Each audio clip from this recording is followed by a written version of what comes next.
Welcome to my channel. इस video में हम बात करेंगे पास्ट कॉन्टिन्यूअस टेंस के बारे में कि एक्टिव और पैसिव वॉइस रूल्स जो हैं वो पास्ट कॉन्टिन्यूअस टेंस में कैसे यूज़ होते हैं।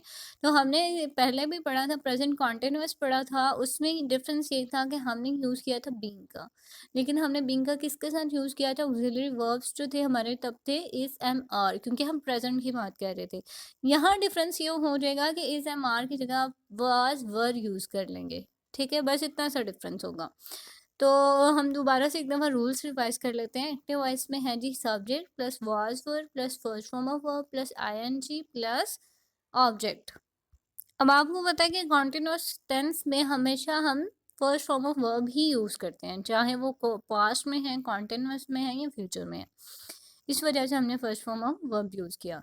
तो अब हमने इसका पैसिव वॉइस जब बनाएंगे तो ऑब्जेक्ट आ जाएगा, वॉज वर आ जाएगा, देन बीइंग आ जाएगा, then third form of verb, then by and then subject. अगर सेंटेंस हमने निगेशन में बताना है तो सिंपली हम नॉट का ऐड कर देंगे, बाकी ऐसा के रूल्स जो हैं वो चेंज नहीं होंगे। जैसे subject plus was verb plus not plus first form of verb plus ING then object. और पैसिव वॉइस में भी सेम वही हो गया, ऑब्जेक्ट स्टार्ट में आ गया, then was verb, then not, then being, then third form of verb, then by and then subject. Question आपने बनाना है तो ऑब्वियसली वॉज वर्ब जो है वो स्टार्ट पे आ जाएंगे, फिर आप क्वेश्चन बना सकते हैं। Was verb plus object plus first form of verb plus ING plus object. और क्वेश्चन में भी सॉरी पैसिव वॉइस में भी सेम यही होगा, बस बीइंग का आप एडिशन कर देंगे। एग्जाम्पल हम इसकी देख लेते हैं जी। Nitika was painting the wall, the wall was being painted by Nitika. क्यों बींग क्यों यूज किया हमने यहाँ पे?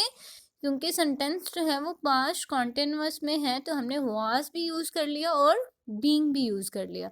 अगर यही टेंस होता प्रेजेंट में, जैसे Nitika is painting the wall, तो कैसे चेंज करते आप इसे?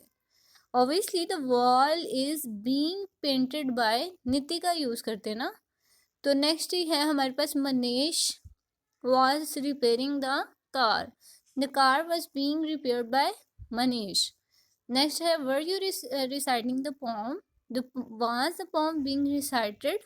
तो यहाँ पे आप सेंटेंस को ऐसे भी बना सकते हैं। अगर आप ये कहेंगे was the poem being recited by you, तो वो भी गलत नहीं होगा, सेंटेंस वो भी कन्वे कर रहा है कि आप अगर कंफ्यूज हो रहे हैं कि यहाँ पे by being क्यों नहीं यूज हुआ तो होगा। नेक्स्ट है जी she was baking the cake was being baked by her.